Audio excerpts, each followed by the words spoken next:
Nuestro siguiente programa, Hola Noticias, en Hola Cancún TV. 9/11, un antes y un después en nuestras vidas. ¿Se acuerda dónde estaba? Una más de Remberto. Se aprueba a puerta cerrada y con señalamientos de opacidad. El PDU acusan a Rosario Robles de disponer de 700 millones de pesos. Universidad y Politécnica de Quintana Roo implicada. Putin analiza reunión con AMLO en México o en Argentina. Todo esto y más en Hola Noticias. ¡Comenzamos! Hola, ¿qué tal? Qué bueno que están con nosotros en este martes 11 de septiembre, donde hoy le doy la bienvenida a una nueva emisión de Hola Noticias, transmitiendo desde el estudio número 1 de Hola Multimedios desde Cancún, Quintana Roo, para el resto del mundo. Y permítame darle un adelanto de lo que tendremos el día de hoy para usted. Hoy se conmemora el 17º aniversario del ataque a las Torres Gemelas, mejor conocido como el 9/11. ¿Se acuerda usted dónde estaba, qué estaba haciendo y cuándo se enteró?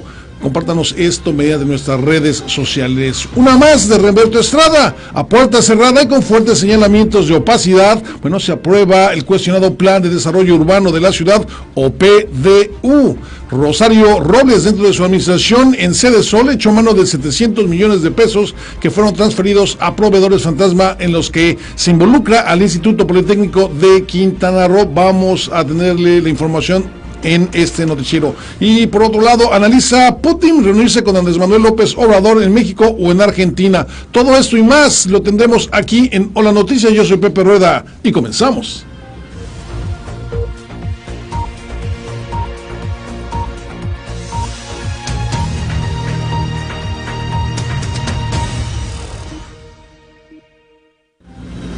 Una vez más le doy la bienvenida a nuestro noticiero Hola Noticias, hoy dentro de un aniversario de un evento que de alguna u otra manera transformó la vida de millones de personas. Y sí, me refiero al 9/11 o el 9/11 o el día y mes que se llevó a cabo del ataque por medio de los aviones a la World Trade Center allá en los Estados Unidos, en Nueva York, la Gran Manzana. Y antes de iniciar con esta relatoria, me gustaría preguntarle, ¿se acuerda usted dónde estaba? ¿Qué estaba haciendo? ¿Cómo se enteró de este lamentable suceso? Si es así, compártalo con nosotros por medio de nuestras redes sociales. Y si me lo permite, bueno, vamos a empezar. Como lo decía, hoy, 11 de septiembre del 2018, se conmemora el 17º aniversario del atentado más importante que ha sufrido algún país: el ataque a las Torres Gemelas en Nueva York. Un hecho que marcó un antes y un después de la política exterior y de seguridad de aquella nación. Fue el martes 11 de septiembre del año 2001 cuando me dirigí a trabajar en la oficina de la empresa a la que laboraba en la avenida Tlum, y venía escuchando a Guillermo Ochoa en aquel tiempo en la radio. Se encontraba en una entrevista con una dama, la cual no me recuerdo ni de quién se trataba, y de repente interrumpió la entrevista para anunciar a la audiencia de su noticiero matutino que él acababa de llegar reportes que aparentemente se acababa de estrellar una avioneta en uno de los edificios más grandes de Nueva York, confirmando más tarde que se trataban de una de las dos torres que conformaban el World Trade Center de esta nación y que estaba situado dentro de la conocida Gran Manzana allá en la isla de Manhattan. Recuerdo perfectamente que circulaba por la avenida Escaret y que había un tráfico de los mil diablos, ya que había tenido lugar un accidente entre dos vehículos, y muchas personas que se dirigían a sus trabajos en la zona hotelera se encontraban atrapados como yo en este cuello de botella. Lo recuerdo como si fuera ayer. De repente, y aún atorado en el tráfico, escuché una vez más a Guillermo Ochoa, que decía por la radio que daba la noticia de que un segundo avión se había estrellado también en el World Trade Center, una noticia que el mismo Guillermo Ochoa dudó en dar y pidió que se confirmara la información, pensando que se trataba de una duplicidad de los reportes. Minutos más tarde confirmó los dos eventos, que fue como si un balde de agua helada nos hubiera caído a mí y a un centenar de conductores, los cuales podía ver a través de los cristales de nuestros respectivos vehículos. De inmediato sabías quién había escuchado la noticia, ya que todas las caras tenían la misma característica: se veían desencajadas, pálidas e impotentes. La noticia no la podíamos creer. El poderoso gigante del norte de los Estados Unidos estaba bajo ataque, ahí en su jardín trasero, en su casa, allá en el World Trade Center. Noticieros de todo el mundo anunciaban ese ataque directo al Centro Mundial de Comercio World Trade Center. Ese día eran las 8:45 hora local cuando se visualizaba una enorme llamarada en la torre norte de este lugar, a la altura del piso 80, de una torre que contaba con 110 pisos. El motivo, un avión comercial Boeing 767 de la aerolínea American Airlines se había impactado con la torre. El avión colapsado transitaba la ruta Boston-Los Ángeles y llevaba 81 pasajeros y 11 tripulantes. Ante la conmoción mundial, los trabajos de rescate se dificultaban debido a la altura donde impactó el avión. Al mismo tiempo se iniciaba la evacuación de ambas torres, pero el caos generalizado y la desesperación frustrada entre los intentos de los trabajadores por salir, y los cuerpos de rescate por entrar, bueno, era un mar de locos. Al ser relativamente temprano, la torre no tenía tanta afluencia, pero aún así se encontraba un buen número de gente en la misma. 18 minutos después, ante la mirada de todo el mundo y las lentes de transmisiones en vivo que cubrían la nota, un segundo avión se impactó en la torre sur, a la altura del piso número 40, lo que desataba el caos al no saber por qué razón estaba pasando esto que se veía. Si el primer impacto del avión en la torre norte estipuló la teoría de un accidente bastante extraño, el segundo impacto echó a la basura dicha teoría. La palabra terrorismo surgió entre todos, ya sea oficiales del gobierno y el público en general, que presentó este atentado en vivo y en televisión a nivel internacional. El segundo avión cubría la misma ruta, Boston-Los Ángeles, y llevaba en su interior 56 pasajeros y 9 tripulantes. En tanto, el presidente en turno, el republicano George Walker Bush, se encontraba en una gira por el estado de Florida, en la localidad de Sarasota, en donde minutos después, en conferencia de prensa, bueno, pues mencionaba o anunciaba lo acontecido en Nueva York y que se trataba de un ataque terrorista, y aseguró que perseguiría a los culpables hasta hacerlos pagar por estas fechorías.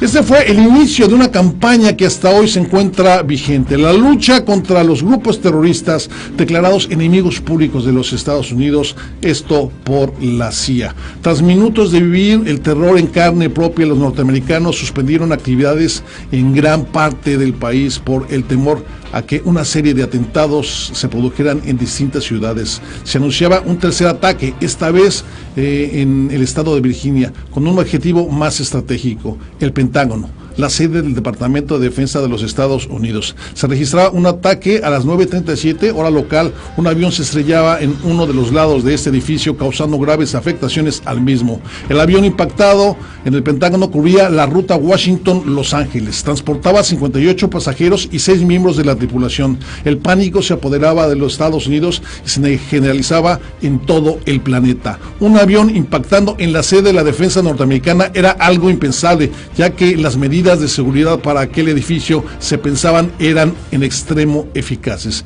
Ante la crisis que vivía la llamada nación más poderosa del mundo, el país fue obligado a cerrar sus fronteras. Se decretó una alerta máxima en todo el país. Los vuelos nacionales e internacionales fueron detenidos por completo, así como fueron paralizados todos los aeropuertos y las operaciones comerciales y no comerciales de ese país. Jamás se vio tan limpio el radar de aproximación de cualquier aeropuerto en la historia de la aviación. Por su parte, el Servicio Secreto de los Estados Unidos, equipo Alfa encargado de la protección del presidente, declaró que la vida del presidente George W. Bush se encontraba en peligro aún en el avión Air Force One, aeronave considerada el vehículo más seguro del planeta, por lo que tuvo que ser desviada a la base de Burnside de la Fuerza Aérea allá en Luisiana.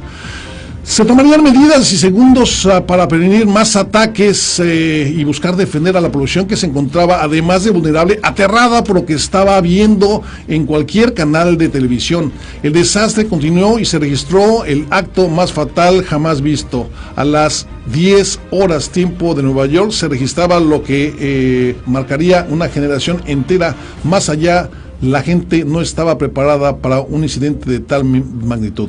Nadie pensó en algo así y que seguiría hundiendo el dedo la suerte o el destino en esta herida tan profunda que ya tenían los americanos. En cuestión de segundos, con todos los reflectores en las Torres Gemelas, la Torre Sur se precipitó abruptamente al vacío y junto con ella miles de vidas que estaban adentro de ella y matando a otros cientos por la caída de esta torre, hecha en su mayoría de acero. La Torre Sur fue la segunda en recibir el impacto y sin embargo era la primera en caer.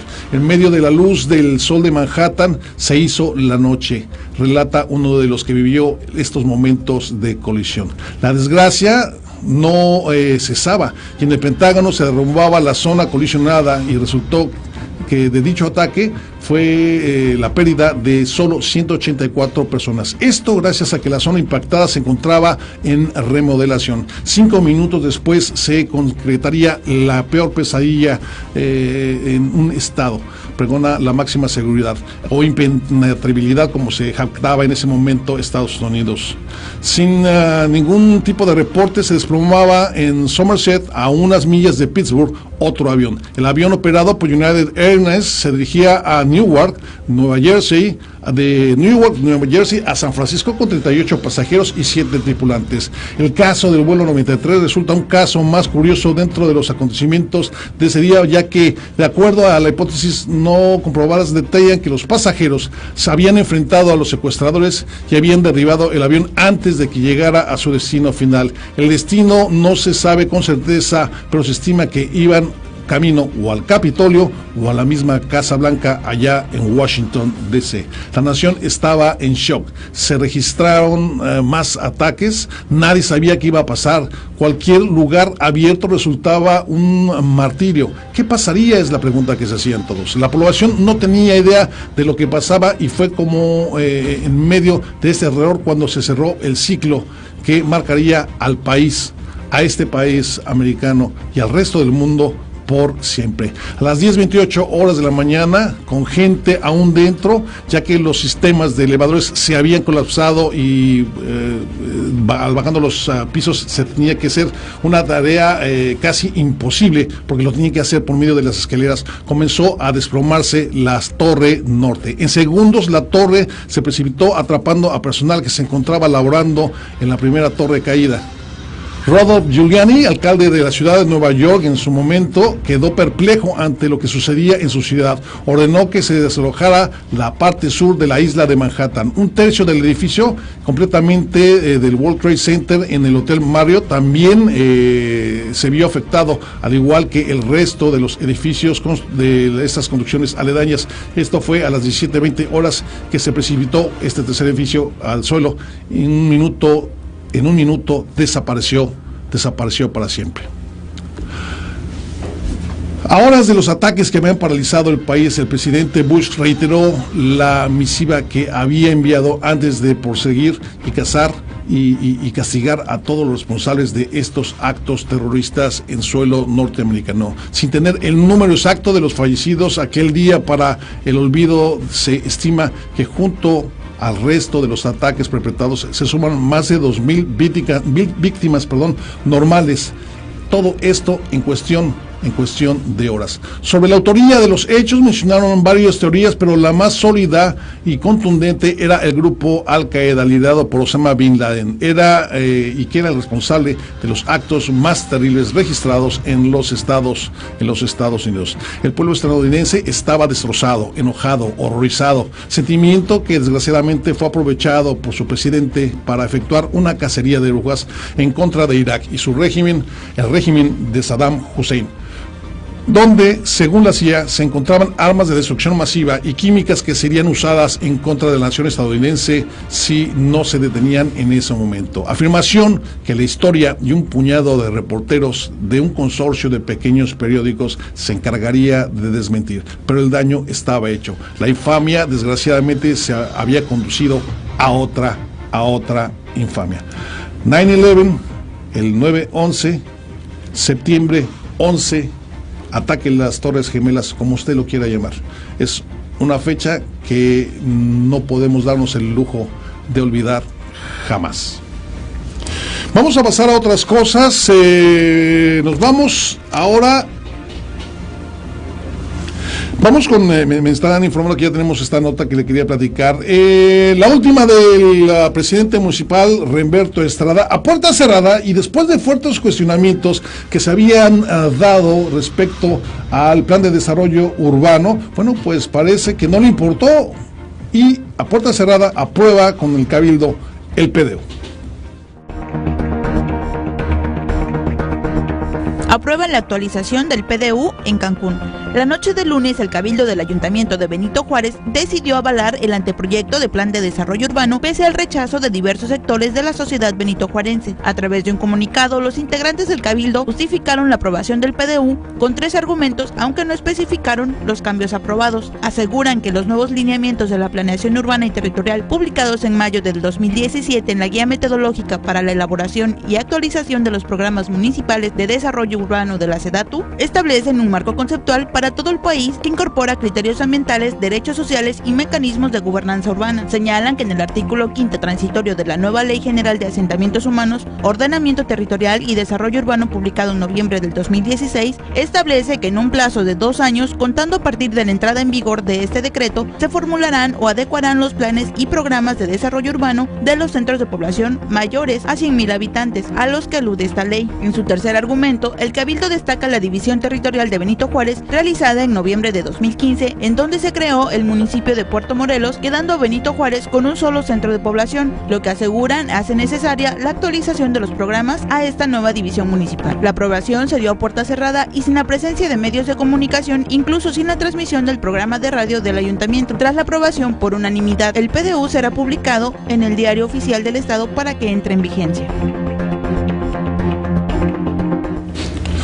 Bueno, pues ahí está. Y llega un momento que dices, bueno, ya no sabes en quién confiar. Hace unos días se manifestaba Remberto Estrada en contra de este madruguete que había tenido a cabo por parte de su cabildo, esto por la actualización o la autorización de esta concesión por 10 años al transporte urbano, 2 empresas, y se supone que se había fallado a la gente. Ha habido manifestaciones en contra de este PDU, ha habido señalamientos de opacidad sobre este PDU. A puertas cerradas se reunieron con ciudadanos sin que estuviera presente una de sus máximas defensoras, y me refiero del centro histórico de Cancún, y me refiero a Tiziana Roma, la cual le dejaron fuera, y por la misma razón renuncia a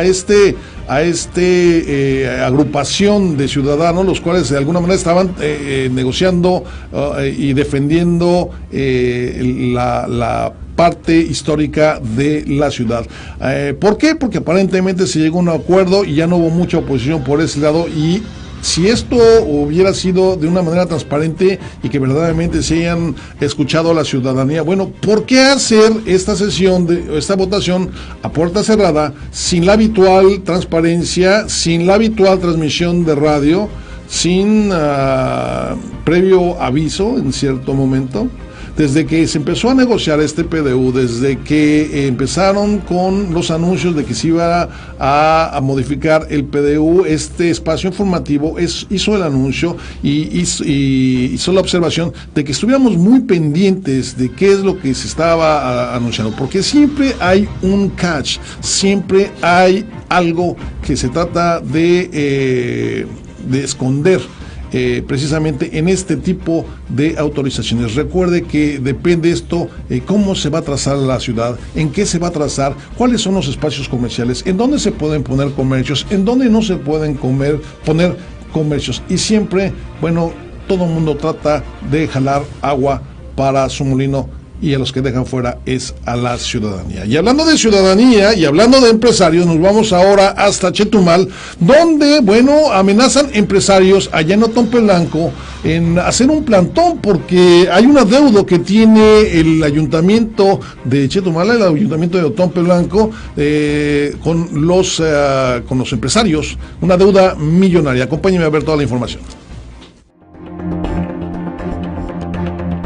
A Amenazan empresarios con plantón en el ayuntamiento de Otompe Blanco por deuda millonaria. Empresarios de la capital del estado se encuentran muy molestos debido a la falta de pago a proveedores por parte del ayuntamiento de Otompe Blanco, por lo que amenazan con plantarse a las afueras del Palacio Municipal para exigir que esta administración cubra sus adeudos antes de dejar sus cargos. Aseguran que la deuda asciende a más de 30 millones de pesos. Eloy Quintal Jiménez, dirigente de la Cámara Nacional de Comercio, Servicios y Turismo Canaco Servitur y del Consejo Coordinador Empresarial, en entrevista señaló que han buscado el diálogo y que se les pague por las vías institucionales. Sin embargo, no han tenido resultados positivos. Desde hace 2 años o 3 semanas insistimos de manera formal, buscamos una reunión de comisión de proveedores que designamos para atender el tema de rezago. Es algo que nos preocupa porque la deuda supera los 30 millones de pesos y podría ser más grande, pues hay gente que no se ha acercado, mencionó. Quintal Jiménez informó que sostendrá una reunión con la presidenta municipal María Luisa Alcerreca Manzanes y asegura buscará un mecanismo de pago, además de que se transparente la deuda que dejará la administración. Recalca que ellos lo que están solicitando son los gastos y deudas de esta administración y que no tienen nada que ver con las deudas heredadas por las administraciones anteriores. Es importante mencionar que los proveedores que no han recibido el pago son papelerías, bolqueteros, refaccionarias y recolectores de basura. Finalmente, el líder empresarial destacó que de no cubrirse los pagos, algunos empresarios podían verse obligados a cerrar.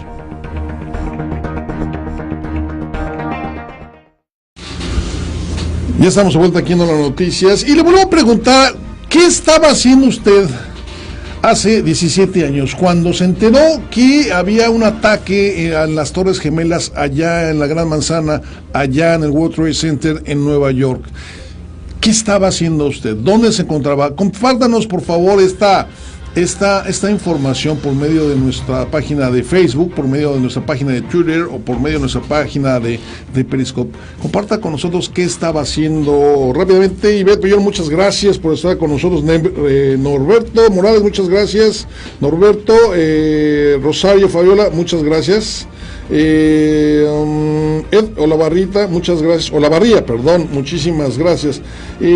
Compártanos por favor esto que yo le pido. Yo me acuerdo perfectamente qué estaba haciendo, ya parte de esto se lo narré en esta relatoría que hicimos acerca de este evento que de alguna manera es un parteaguas en la historia moderna de cualquier ciudadano del mundo, no únicamente para los norteamericanos que la vieron difícil, sino todo el mundo estaba pendiendo de un hilo en esa mañana del 11 de septiembre.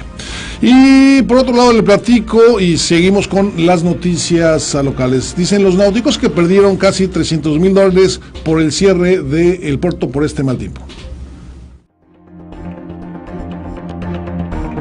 Pierden náuticos casi $300,000 por cierre de puerto en Cancún. De acuerdo con el sector náutico, continúa el cierre de puerto a la navegación, el cual fue anunciado desde la noche del domingo para la Capitanía de Puerto de Cancún. Estos 2 días de suspensión de actividades les han ocasionado pérdidas por alrededor de $300,000. Iván Ferrat Mancera, presidente de los Asociados Náuticos de Quintana Roo, señala que esto representa un fuerte impacto para el sector que dirige. Tenemos vientos de 40 a 45 kilómetros, por lo cual solo está permitido el cruce del ferry. Se suspendieron los viajes a Isla Contoy, al Tiburón Ballena, la pesca deportiva, la pesca ribereña, el wake runners, snorkel, buceo y paracaídas. Llevamos 2 días de puerto cerrado. La ocupación es alrededor de un 65%, la cual bajó a finales de agosto y a principios de septiembre. Ferrat Mancera espera que el clima mejore para la mañana del miércoles y que se pueda abrir el puerto, aunque sea de manera parcial.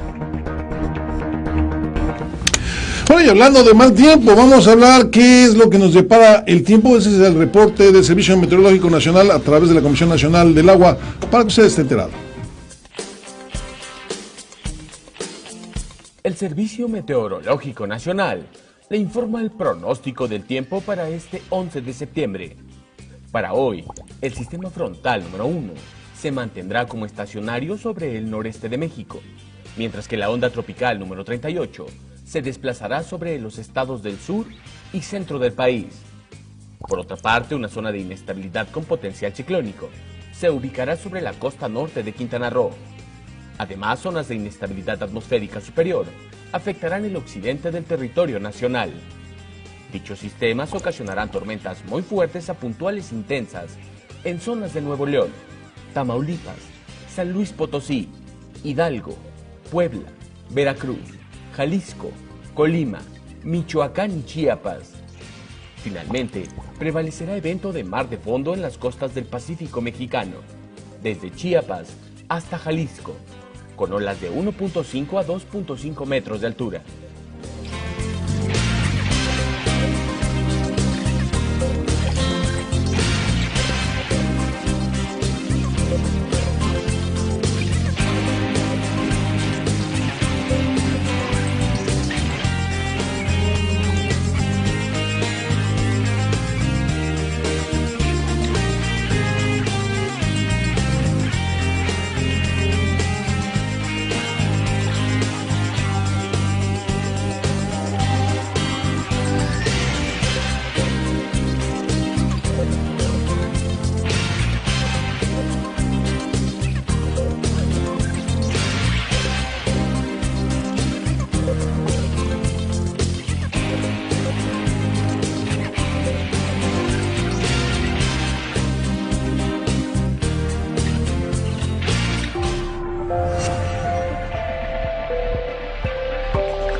Y bueno, la que vuelve a estar en el ojo del huracán es Rosario Robles. Ahora una investigación periodística vuelve a sacar a la luz este saqueo que se dio a Sedesol y Sedatu durante las gestiones precisamente de esta encargada de estos lugares, Rosario Robles, detectando por la Auditoría Superior de la Federación, no terminó en las 76 empresas presuntamente beneficiadas con los contratos de servicios que ya le platicamos eran de 1.900 millones de pesos del erario público asignados a estas secretarías.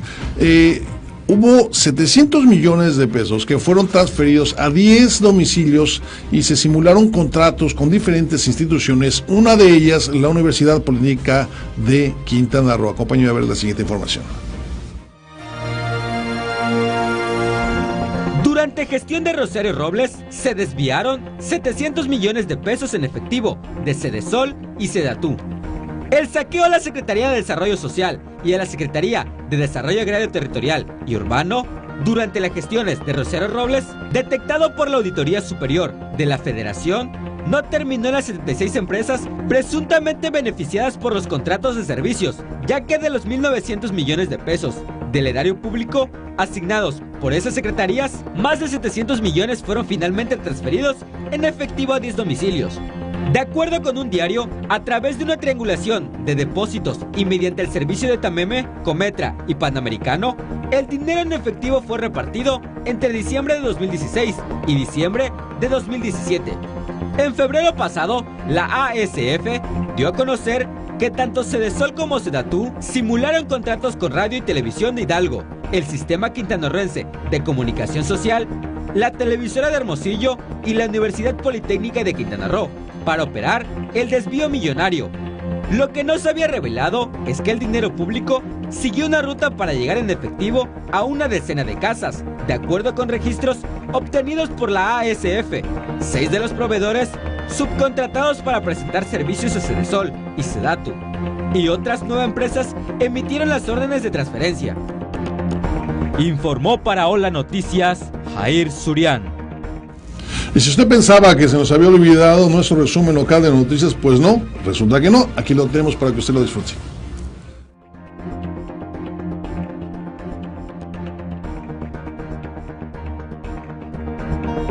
Estas son las noticias locales. Comenzamos. Ejecutan a policía ministerial en Playa del Carmen. Esta mañana fue asesinado Eugenio B., comandante de la policía ministerial asignado al combate del narcomenudeo en el municipio de Solidaridad. A través de un comunicado de prensa, la Fiscalía General del Estado informó que los hechos ocurrieron alrededor de las 9 de la mañana en el cruce de las calles Palma Real y Avenida Flor de Nochebuena, ubicadas en el fraccionamiento Palmas 2. Testigos señalaron que se escucharon aproximadamente 10 detonaciones de arma de fuego que procedían de personas armadas a bordo de una camioneta blanca, mismos que luego de privar de la vida al comandante se dieron a la fuga. La policía ministerial y diversas corporaciones desplegaron un operativo de búsqueda en contra de los responsables. Sin embargo, hasta el momento no hay registro de personas detenidas. Este homicidio sería el número 57 en Playa del Carmen en lo que va de este 2018. Balean a 2 borrachitos en Cancún, uno resultó herido. 2 indigentes en estado de ebriedad fueron atacados por sujetos armados la noche de lunes, cuando se encontraban en la calle 21 con calle 42 en la supermanzana 75 de esta ciudad Cancún. Los agraviados se encontraban ingiriendo bebidas alcohólicas en vía pública cuando fueron atacados. Uno de ellos resultó herido y fue trasladado por paramédicos de la Cruz Roja al Hospital General, en tanto que su acompañante, por fortuna, logró ocultarse.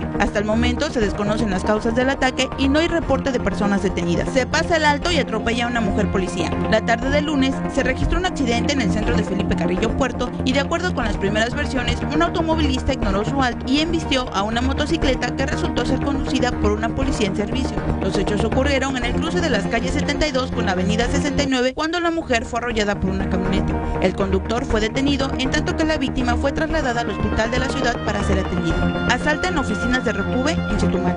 Un grupo de 4 personas armadas asaltó las oficinas de registro público vehicular de esta ciudad y se robó todo el dinero en efectivo que tenían, un monto todavía no informado, para luego huir sin ser capturados. Los hechos ocurrieron minutos antes de las 6 de la tarde, cuando los asaltantes llegaron a bordo de 3 motocicletas en las oficinas de Repube, ubicadas sobre la avenida Insurgentes, a un costado del edificio del Instituto Federal Electoral de Quintana Roo. Según las primeras versiones, los sujetos ingresaron al lugar con facilidad y llevándose consigo el dinero del día. Es importante mencionar que las instalaciones irónicamente no cuentan con videovigilancia ni personal de seguridad. Fuerzas policíacas desplegaron el operativo de búsqueda, sin embargo los amantes de lo ajeno lograron fugarse. Informó para Hola Noticias, Diana García.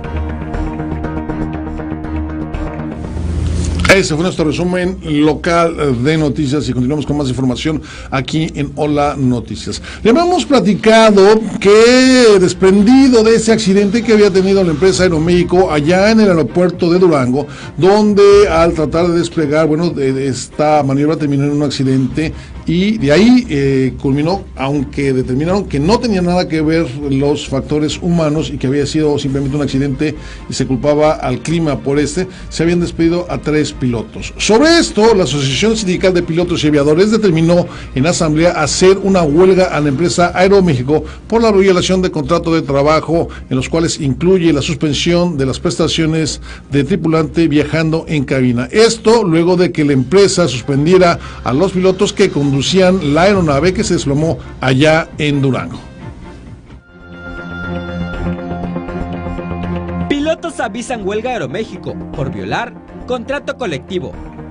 La Asociación Sindical de Pilotos Aviadores determinó en asamblea emplazar a huelga a la empresa Aeroméxico por violación al contrato colectivo de trabajo. Lo anterior informaron los pilotos porque la administración de Aeroméxico decidió unilateralmente suspender la prestación de tripulante viajando en cabina, ante otras violaciones al contrato colectivo, afectando una cláusula necesaria para alrededor de 2.400 pilotos que cumplen cabalmente con la normativa laboral y aeronáutica. Esta prestación es utilizada por pilotos aviadores para trasladarse de un lugar de residencia a su base de trabajo y la emplean en la mayoría de las aerolíneas del mundo. Informó para Hola Noticias, Jair Surián. Bueno, y el día de ayer les explicábamos o les informábamos acerca de las declaraciones de la dirigente nacional del partido Morena, Jacob Polensky. Esto reprochaba las acciones de Cuauhtémoc Blanco, gobernador electo de allá de Morelos, y que esto no era una práctica de fútbol por las negociaciones que habían tenido a cabo. Es decir, la persona que estaba primeramente como candidato a la gobernatura de Morelos, de Morelos, cedió aparentemente su lugar para que Cuauhtémoc Blanco la ocupara. Y se supone que lo debería de incluir en su gobierno, cuestión que Cuauhtémoc Blanco no está acatando y dice que no tiene por qué acatarlo porque al final de cuentas fue un acuerdo político. Bueno, esto ya escaló todavía más porque los diputados de Morelos presentaron y manifestaron su extrañeza por el intento de la lideresa de vulnerar la imagen de integrantes del Poder Legislativo y exigieron a la dirigente nacional de Morena que se abstenga de intervenir en los asuntos exclusivos del Poder Legislativo de Morelos. Ahí la tiene. Acompáñame a ver esta nota. Protestan diputados de Morelos por declaraciones de Jacob Polensky. Diputadas y diputados del Congreso de Morelos protestaron por las declaraciones de la dirigente nacional de Morena, Jacob Polensky-Gurwitz, quien puso en entredicho la integridad moral de miembros de ese poder legislativo. Los diputados de diferentes partidos manifestaron su extrañeza por el intento de la lideresa partidista de vulnerar la imagen de integrantes del poder legislativo. Asimismo, lamentaron que el instituto político, que tanto respaldo social obtuvo en los comicios recientes y tan altas expectativas de cambio ha generado entre los mexicanos, reduzca su lucha a la búsqueda de cuotas de poder y lo haga mediante un personaje ajeno a los morelenses y a sus intereses. Condenaron las agresiones que sugieren acuerdos oscuros en la actuación de cualquiera de los diputados de la 54ª legislatura, que han comprometido y cumplen una actuación apegada a derecho, honesta, austera y siempre por el bien de los morelenses. Los diputados de los grupos y fracciones parlamentarias exigieron a la dirigente nacional de Morena, Polensky, se abstenga de intervenir en los asuntos exclusivos del Poder Legislativo de Morelos. Informó para Hola Noticias, Jair Surián. Y bueno, y parece que este es un izquierdazo que le dan a la líder nacional de Morena, Jacob Polensky, y vamos a ver si siguen saliendo trapitos de esta patoaventura. Y vámonos rápidamente a nuestro resumen nacional, tenemos todavía mucha información y regresamos y comentamos aquí en Hola Noticias. Estas son sus noticias nacionales. Ley orgánica busca destrabar la creación de la Fiscalía General, Morena. Ante la creciente inseguridad e impunidad que padece el país, el grupo parlamentario de Morena en el Senado de la República anunció la creación de una iniciativa de ley orgánica de la Fiscalía General de la República, con el objetivo de que a la brevedad se nombre a su titular y empiece a operar como una de las alternativas para hacer frente a la serie de atrocidades delictivas que padecemos los mexicanos. El senador José Luis Pech Vargas estuvo junto con el coordinador de la fracción parlamentaria de Morena en el Senado, Ricardo Monreal, y la senadora y futura secretaria de Gobernación, Olga Sánchez Cordero, en la conferencia de prensa en la que se anunció que la citada iniciativa será presentada para su consenso, primero entre los legisladores de Morena y después con la suma de las demás fracciones senatoriales. Dijo que la idea es presentar una iniciativa que cuente con el mayor consenso de senadores de Morena y la coalición de las organizaciones civiles y de otras fracciones parlamentarias en el Senado, a fin de destrabar la creación de la Fiscalía General de la República, la cual lleva 5 años estancada, tras la aprobación de la reforma que se estableció y le dio autonomía. La senadora Olga Sánchez Cordero, por su parte, puntualizó que la iniciativa cuenta con el respaldo del trabajo realizado por el equipo de transición, bajo la coordinación de Santiago Nieto, futuro titular de Consejería Jurídica del gobierno de Andrés Manuel López Obrador, y tiene como objetivo sacar adelante una fiscalía fuerte que sea capaz de hacer frente con eficacia a la tarea de devolverle a los mexicanos la seguridad y paz perdidas. Más de 100,000 damnificados en Coahuila por intensas lluvias. La Secretaría de Gobernación declaró emergencia en los municipios de Torreón y Acuña, donde según la Subsecretaría de Protección Civil Estatal, más de 70,000 habitantes de un centenar de colonias resultaron damnificados por inundaciones, informó el gobernador Miguel Riquelme. Mientras en Durango se reportaron 3 muertes a causa de los aguaceros. En Nayarit se encontró el cadáver de una persona arrastrada por un río. Las inundaciones ocurridas el fin de semana en Coahuila afectaron en distinta medida a más de 100,000 personas en los municipios citados, así como en Monclova, Frontera y Piedras Negras. La Secretaría de Educación de la entidad suspendió clases en educación básica de Torreón. Según la Comisión Nacional del Agua, el sábado cayeron en Torreón 80 litros por metro cuadrado, el volumen que usualmente se acumula a lo largo de un año, lo que desbordó el río Guanabal el domingo. Reaparece Karime Macías, muy tranquila en el metro de Londres. Karime Macías, esposa de Javier Duarte, exgobernador de Veracruz, actualmente preso en la Ciudad de México, fue captada viajando en el tren de Londres, Inglaterra. El actual gobierno de Veracruz, dirigido por Miguel Ángel Yunes, acusó a Macías de presuntamente haber desviado 112 millones de pesos del Sistema Estatal para el Desarrollo Integral de la Familia Estatal al simular entre 2011 y 2012 contratos con compra y venta. En mayo, Yunes presentó una investigación que señala que la esposa de Javier Duarte vive en un exclusivo barrio de Londres, a 1 kilómetro del Palacio de Buckingham, hogar de la reina Isabel. Un juez de control giró una orden de aprehensión contra esa mujer y en respuesta, Macías tramitó un amparo para no ser detenida y extraditada a México. El abogado de la esposa de Duarte, Ricardo Antonio Sánchez Reyes Renata, dio a conocer que su cliente solicitó, además, asilo político al gobierno de Inglaterra. Acusó que Karime Macías ha sido víctima de acoso y espionaje por parte del actual gobernador del estado de Veracruz, lo que subraya la persecución política de la cual ha sido blanco, motivo por el cual se vio obligada a solicitar el asilo político correspondiente en Reino Unido. Condenan el INE y la CNDH caso de Juanitas en Chiapas. El Consejo Consultivo de la Comisión Nacional de los Derechos Humanos y 5 de los 11 consejeros, miembros del Consejo General del Instituto Nacional Electoral, condenaron las graves violaciones a los derechos políticos electorales de las mujeres electas en esta entidad, que son presionadas para que renuncien a sus cargos y cedan esos lugares a personas de sexo masculino. En el marco del conversatorio Lucha por la Defensa de la Paridad, organizado en el seno del Instituto de Elecciones y Participación Ciudadana de Chiapas, luego de la renuncia masiva de unas 42 mujeres a sus cargos en regiduras de ayuntamientos y diputaciones locales obtenidas el pasado 1 de julio, los consejeros del INE señalaron que no se deben permitir una vez más que eso pase en el estado.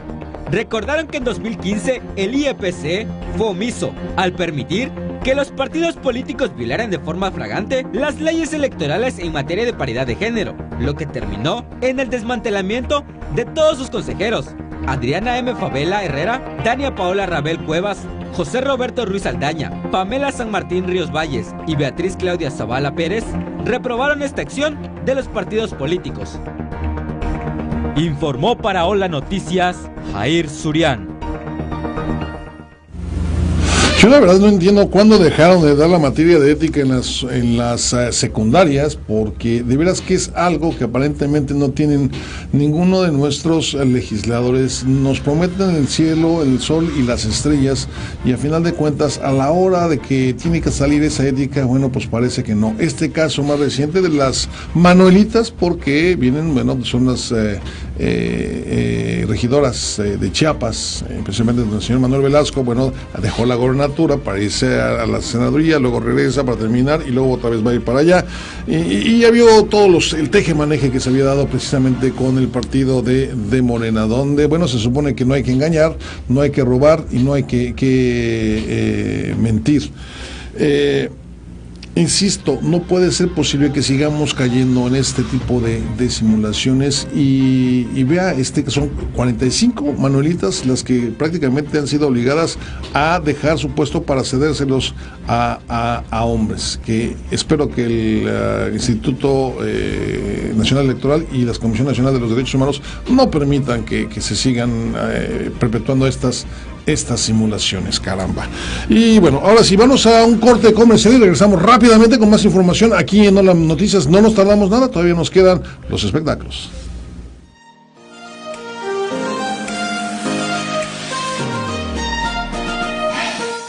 ¿Conoces el Congreso? En la 15ª legislatura pusimos en marcha el programa Congreso de Puertas Abiertas, para que los ciudadanos conozcan la nueva forma de legislar. Asiste a las sesiones del Congreso, recorre los murales y aprende sobre el trabajo de las diputadas y diputados. Agenda tu visita en www.congreso.qroo.gov.mx. Conoce tú mismo cómo es que se toman las decisiones que benefician a Quintana Roo. 15ª legislatura de Quintana Roo, el Congreso de todos.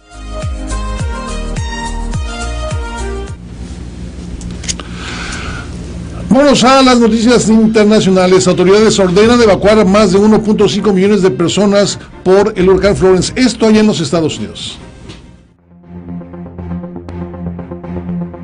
Las autoridades ordenan evacuar a más de 1.5 millones de personas por Florence. El ciclón de categoría 4 en una escala de 5 tocará tierra probablemente este jueves, afectando a Carolina del Norte, Carolina del Sur y Virginia. Las autoridades han dado la orden de evacuación a 1,5 millones de posibles perjudicados en los 3 estados y Virginia, y la ciudad de Washington ha declarado situación de emergencia.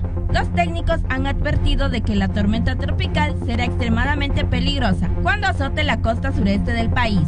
A las 17 horas, el huracán Florence soplaba con vientos máximos sostenidos de 209 kilómetros por hora. Las autoridades del estado han dado la orden de evacuación a los habitantes de sus pequeñas islas y han declarado de antemano el estado de emergencia. Florence ha continuado fortaleciéndose rápidamente, escribió el centro al elevar a 4 la potencia del huracán. Aunque todavía la trayectoria no es clara, se prevé que la tormenta se moverá entre las Bermudas y las Bahamas este martes y miércoles y tocará tierra el jueves en la frontera de Carolina del Norte y Carolina del Sur.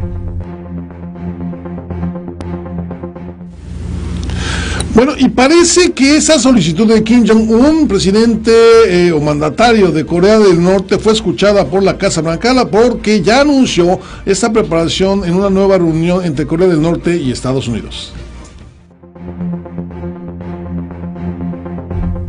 La Casa Blanca anuncia preparación a una nueva reunión entre Corea del Norte y Estados Unidos. Muy cálida, eso dijo la portavoz de la Casa Blanca, Sarah Sanders, sobre la carta que el líder de Corea del Norte, Kim Jong-un, le escribió al presidente de Estados Unidos, Donald Trump. En la misiva, según la Casa Blanca, pedía un seguimiento del histórico encuentro entre los dos mandatarios, y Estados Unidos dice que ya está buscando programar una nueva reunión. Según la portavoz, esto muestra el continuo compromiso de Pyongyang para centrarse en la desnuclearización. El propósito principal de la carta era solicitar y buscar programar otra reunión con el presidente a la que estamos abiertos y ya estamos coordinados, dijo Sanders. Miles rinden tributo a víctimas del 11 de septiembre en Nueva York.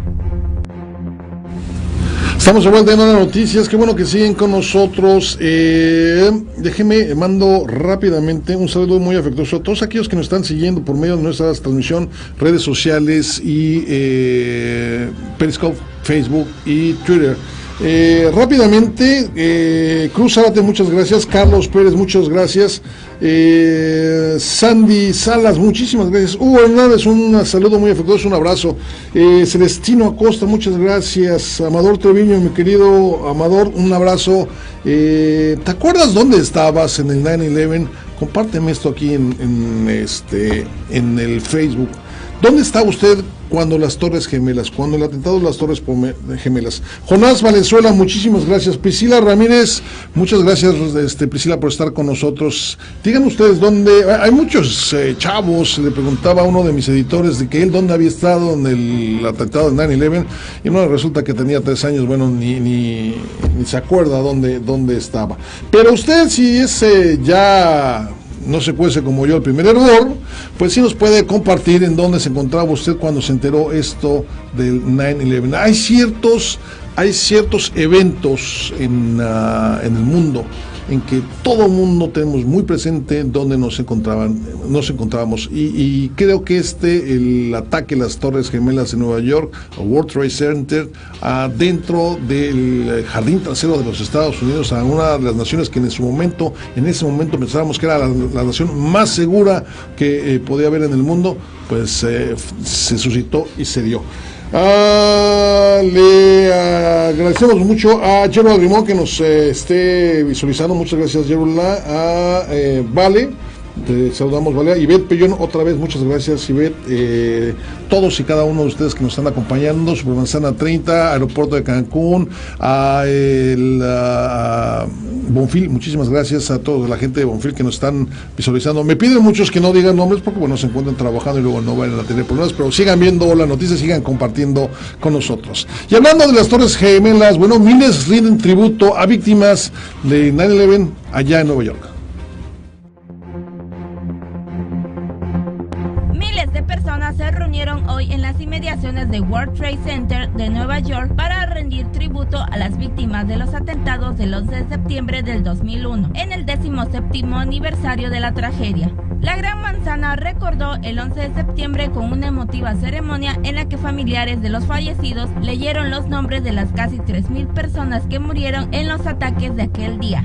A los pocos minutos de arrancar el acto, a las 8:46 hora local, los asistentes guardaron un primer minuto de silencio para recordar el momento exacto en el que el primer avión golpeó las Torres Gemelas. Junto a las familias, numerosas autoridades estaban presentes en la ceremonia, incluidos el alcalde de Nueva York, Bill de Blasio, y el gobernador del estado, Andrew Cuomo. Por otra parte, el presidente estadounidense Donald Trump remarcó que Estados Unidos jamás se rendirá a la tiranía, al recordar el sacrificio de los héroes que fallecieron en los atentados terroristas del 11 de septiembre del 2001. Tráigase su pasaporte porque nos vamos a dar una vuelta alrededor del mundo en busca de las noticias más importantes acontecidas al momento. Este es nuestro resumen internacional de Hola Noticias. Estas son las noticias internacionales.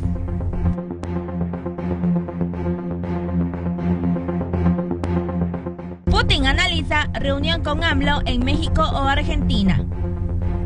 El presidente de Rusia, Vladimir Putin, puede mantener una reunión con Andrés Manuel López Obrador tanto en México, donde ha sido invitado para asistir a la investidura del presidente electo, como en Argentina, en el marco de la cumbre del G20, informó el Kremlin.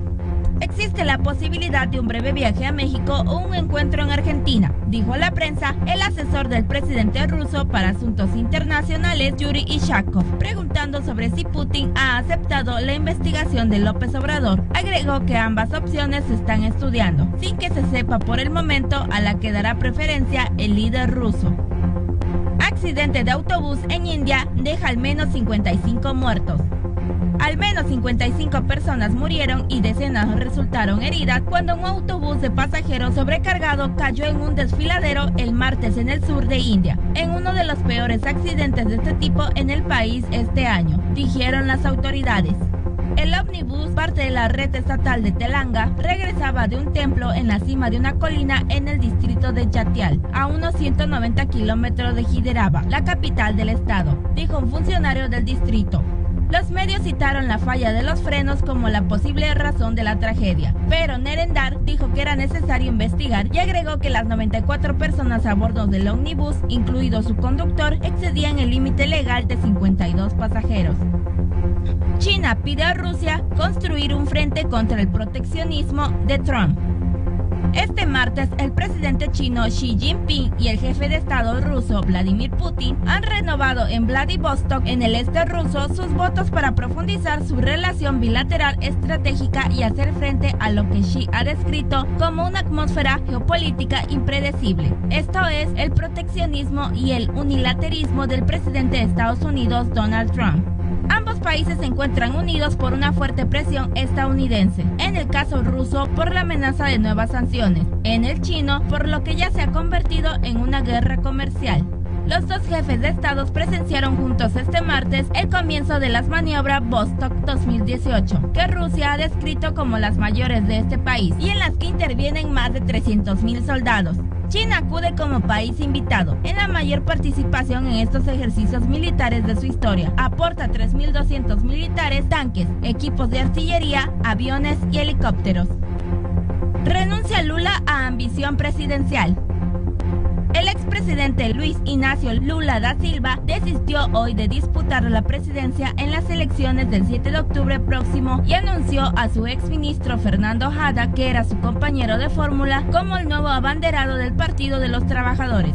La decisión de Lula fue comunicada por la dirección del PT en la ciudad de Curitiba, en donde el expresidente comenzó a purgar desde abril su condena de 12 años de prisión y se produjo en el último día de plazo que la formación tenía para anunciar a su nuevo candidato presidencial tras la decisión del Tribunal Electoral de inhabilitar al expresidente. A Lula no se le permitió competir porque está cumpliendo una pena de cárcel por cargos de corrupción. Reportando para Hola Noticias, Victoria Denis. Bueno, pues ahí está nuestro resumen internacional de noticias aquí en Hola Noticias. Y ahora sí, llegamos a la sección preferida de su servidor, y me refiero al fabuloso mundo de los espectáculos, sección preparada, producida, supervisada por mi compañera Vicky Denis. Bienvenidos al fabuloso mundo de los espectáculos. Comenzamos.